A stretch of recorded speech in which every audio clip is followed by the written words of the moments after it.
You are listening to Mets Kingdom. I'm your host, Luigi Ball, and welcome to episode 10.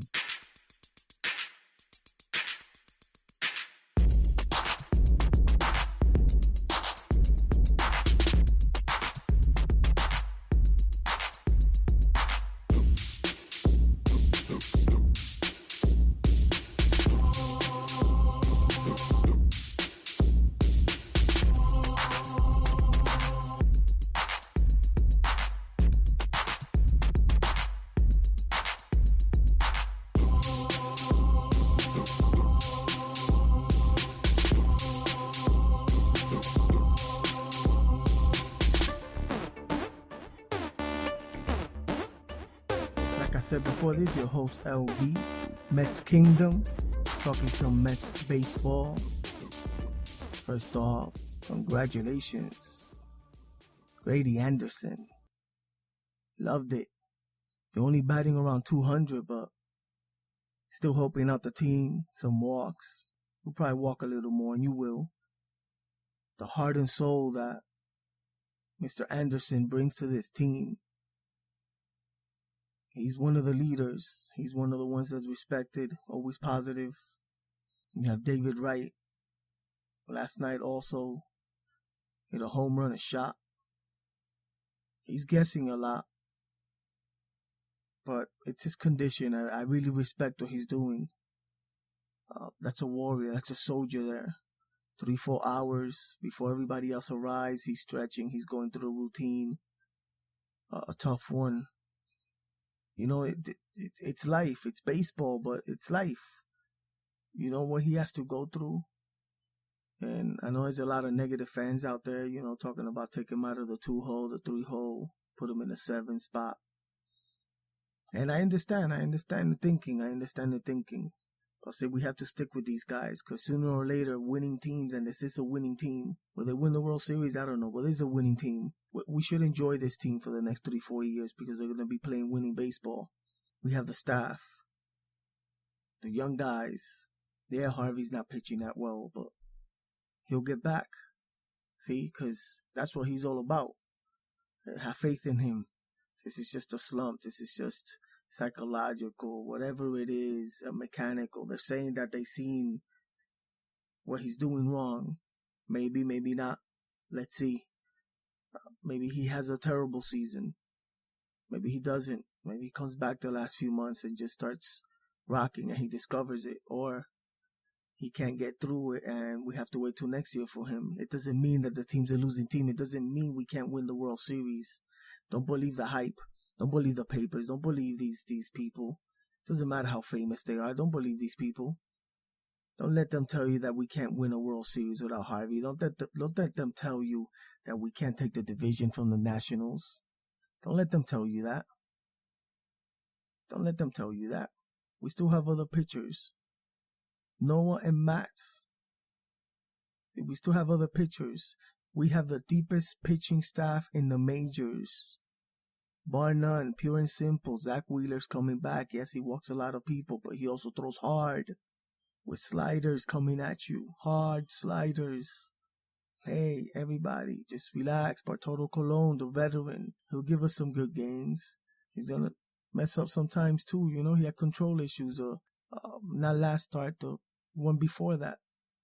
But don't you see a winning team out there? We have a winning product. A couple of years back, even last year, people were complaining, but we're not going to follow a 70-win team. All right, well, now they're not, but you're finding something else to complain about. Oh, Grady shouldn't be a leadoff batter. He's under 200. But, see, stats aren't everything.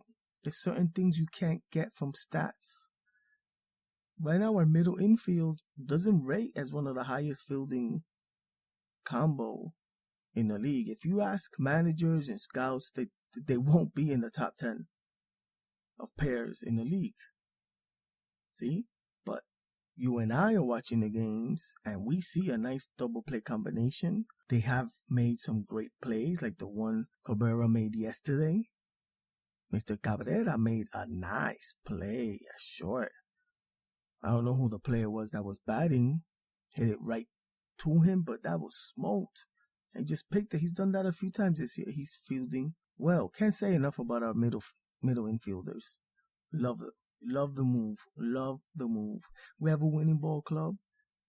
I don't know if we're going to run away with it. I don't know if this is going to be neck and neck all season. We're not afraid of the Nats. It's 3-3. We showed that we could beat them. And 2 of those losses came with Harvey.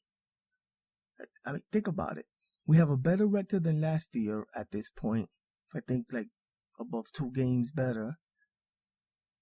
And Harvey's not pitching well. And DeGrom just got his velocity back yesterday because he wasn't having it. And he's still having control issues. He had a bad game. He fought through it, but he had a bad game. It's just that he's a different type of pitcher than Harvey, and he's kind of figured out how to keep the team in the game without having his best stuff. Maybe Harvey hasn't learned that yet. Let's give him time.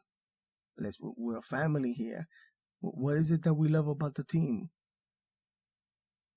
Isn't part of the passion following the individual players? I mean, would you give up on your brother, on your sister, on your mom, on your dad, on your son, on your kids, on your neighbor, on your friend? Would you give up on them? So why should we treat Harvey, Anderson, Wright any different? They're still going out there to play. They have different personalities. Right now, Harvey's not talking to the media. I'm not saying if I agree or disagree. I'm saying I understand. Because there's been times you didn't want to talk to nobody neither. I know it's happened to me. Let's be truthful here. The team is good. And a win like yesterday's, it was just great. I know we were all down in the 9th. And we might have lost that game. And then you could hear it. And you're still hearing it. Oh, Colin shouldn't bring Familia in. Well, yeah, because we're second guessers. By nature, we like to second guess our friends. We're just like that. Well, she shouldn't have done that. She should have done this. And then we take it to baseball. Same thing. Our personalities still come out. I used to be a second guesser. Now I look at the overall scheme, the overall picture, the fun that I'm having with my baseball team. For years, suffering. I mean, I'm in between cat. I'm an older cat. I'm 44, so I saw the '86 Mets. I could talk to you about a winning team because I saw it. I saw it with my own eyes. Because I was born in '72. I was 14. I already understood the game. I already understood the game. I already understood the game because I was watching baseball since I was a baby. My parents tell me that they used to put me in front of the TV. I would start saying, "Let's go Mets," and get a hit, and I was just a baby. I don't remember. I just take their word for it. It sounds right, because ever since I could remember, I was watching baseball, some hockey, some football, some basketball, ever since I could remember. And so I've seen the worst of the Mets, and I've seen the best of the Mets. I can't go back as deep as the 70s to remember much. Really don't remember at all. I start remembering around 83 up. I guess I was around 11, 82 up maybe. But 86 is still in my memory. Those games against Houston and everything. It's just... And I'm telling you, there's a winning team in the next 4 or 5 years. We might win 2 World Series. Then again, we might win none. It doesn't matter. Enjoy it. The team is good. The team is good and will be good. Of course, the negative ones are going to say, but what's going to happen with Harvey? And we're going to sign Noah. We're going to give him an extension. And would you take it one day at a time? Look at the product on the field. They're a good baseball team. Wilmer Flores is going to come back. He's going to take over first. Better hitter than Campbell. I don't know if he's a better fielder. Campbell has had some nice plays at both positions. He's working hard. I appreciate that. I don't know, maybe I have gotten a little wiser when it comes to watching the game. In a sense that maybe I do appreciate it more. I don't want to lie either. I'm not saying that I watched the game the same way when I was 14, 18, and now maybe not, I think I appreciate it a little more. What they go through has been that, life has hit me hard sometimes, so I understand when a man like David Wright has a back problem and he doesn't want to leave what he loves. Because things like that have happened to me where I don't want to leave what I love. And you fight. You fight like a soldier. You look for that inner strength and you dog it out. And that's what Wright's doing. So I appreciate homers like yesterday. It takes a lot. He's guessing. He's changed his game. He's guessing more. That's why he's striking out. His strikes are going to come up. But contrary to what people say that he hasn't been clutch, I'm sorry, but I've seen a lot of games over the years where the team's down 3-0 and he hits a home run to make it 3-1. People don't call that clutch because they only call clutch when you tie the game or you go ahead. No, life isn't like that. If it's 3-0 in the sixth and he hits a solo shot, that means that he's trying to get this team to come back. So he's starting it, laying the foundation. That's clutch. See? So my version of what clutch ESPN plays out in most fans, and because they believe TV, well, they should look at a real life basis, as if it was a family. What would you tell your kid? If it was 3-0 and he came up in the sixth inning and hit a home run, you would say, "Wow, look at my son, he's clutch." They needed that. Now they're only down 2. See, and that's how I see it. I see it with this real love. You're allowed to differ. That's cool. But I see it differently. I see everything positive. See, Wilmer Flores is going to come and he has a bat. So the lineup gets deeper. TDA is supposed to be coming back soon. I mean, Plawecki has the ability to hit. I like TDA. Some people hate him, but he's a Met. So how am I going to hate him? How am I going to be screaming at the TV going, "Oh, play Ben Rivera"? No, when Ben Rivera plays, I root for him, knowing he's not that much of a hitter, even though he got a big hit the other night. See, on good teams that are being carried by guys like Cespedes, Neil Walker, Cabrera, the other guys that are struggling will get big hits too, because they're in between the other guys who aren't struggling as much, even though they go into shorter slumps. Same thing with the pitching. Harvey right now is pitching bad, but that's what we have the other number ones for. We have more than 1-1. Now people want to make Harvey he's the 5th guy. And yeah, I've seen that and I've read it. Because it's ignorance. Because you're probably saying the same guy who 2 or 3 years ago wrote that Harvey's a beast. That's just how it is, So I don't really put much into that. Because I know the type of person already that does that. I might have done it myself in the past. Like I said before, I respect what David Wright's doing. There's 3 games now with 3 home runs in a row with a back issue. Maybe we would have quit. Maybe you with that same back, that same condition, maybe you quit your desk job. Or you're a police officer and you quit because you can't take it. See, but then we criticize him because he keeps playing and maybe he's not playing at the high level, but I've seen him come through big time so far this year because every big hit counts. See, stats sometimes we overlook them. Sometimes a guy that hits 300, it depends how he gets that 300. Sometimes a guy that hits 200 ends up being more important for 10 games from that season and 10 wins than a guy that bats 300. You can actually have a guy batting 200 and a guy batting 300, and the guy that batted 300 was an integral part in 10 wins, and the guy that batted 200 was a big part in 10 wins also. Because if he's 2 for 10 every 2 games, like 1 for 5, 1 for 5, but that 1 for 5 is in the bottom of the 7th. Down 2 runs, gets a hit to cut it down to 1. That's a big hit. He's giving the guy behind him a chance not to hit a double and score him. See? That's a big hit. And you look at the end of the game, you look at the box score, and you say 1 for 5. We won. We made a comeback. 1 for 5. Well, that's not such a great night. Well, yes, it was, because it was 1 for 5, and that 1 hit was in a key inning. And that's what I'm talking about, guys like Granderson. He's batting 200, barely, I think. But some of these home runs have been key. You know what it is to lead off a game with a home run? You're already up 1-0.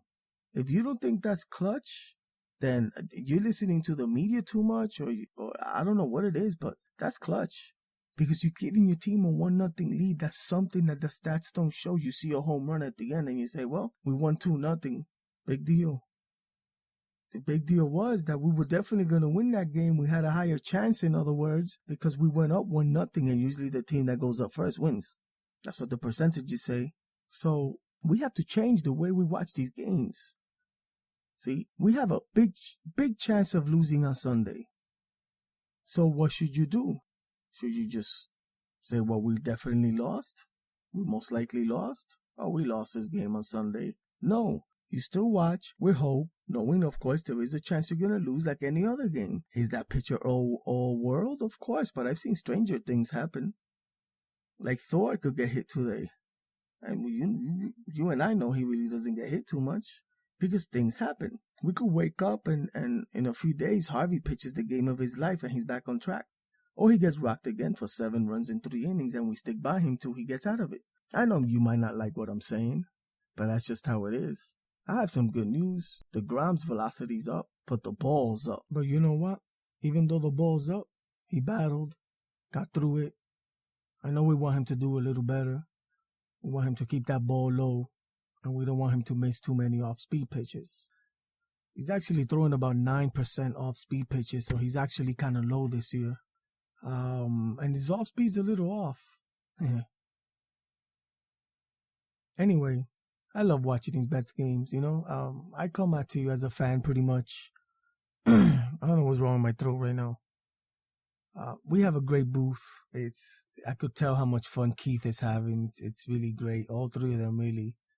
But maybe my favorite's Keith. Love Gary's calls.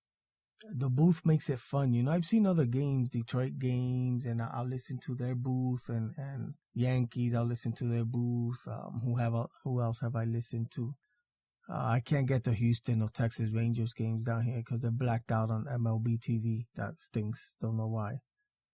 Because I'm near the game and stuff. I hate those stupid rules. But I've heard a few announcers around the league, and the Mets booth makes me laugh a lot. And they're smart. They get things, you know, the little things they pick up, you know. Keith on the hitting side, Ronnie on the pitching side. I really love it. Anyway, soon I'm going to be talking about signing Cespedes to an extension. I want to talk about that. I want to talk a little more about Wilmer Flores. See if we get James Loney or not, or we keep Wilmer at first. You know, that's a conversation to have. Let's see how Wilmer does. I know Wilmer's a hitter. Anyway, I love this team. We're winning games. In the next few weeks, hopefully one of the teams like Miami or Philadelphia starts dropping out a little bit. We make it a 2-team race. That'll be fun. I don't know really how this recording's coming out. I think I'm like moving in and out with my voice. Sorry about that. I'll try to position myself a little better next time. I'm a little tired this morning. No excuses though. Love you guys. Thank you for listening. Thank you for the feedback, messages on Facebook and Twitter. I appreciate it.